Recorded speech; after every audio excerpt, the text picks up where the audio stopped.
एक दूर दराज गांव था जिसका नाम स्यापुर था।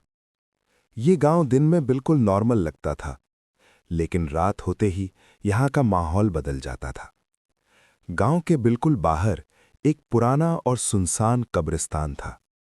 लोग कहते थे कि जो भी रात को इस कब्रिस्तान के अंदर गया, वो या तो कभी वापस नहीं आया या फिर वापस आकर खामोश हो गया।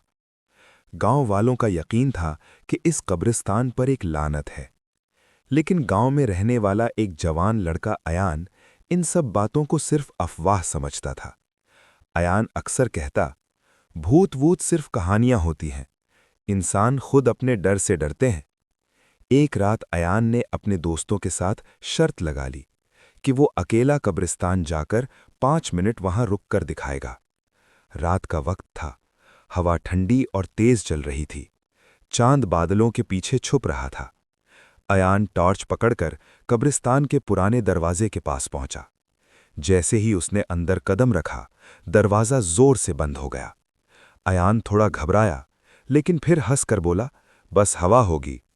तभी उसने महसूस किया जैसे किसी ने उसके कान के बिल्कुल पास सांस ली हो।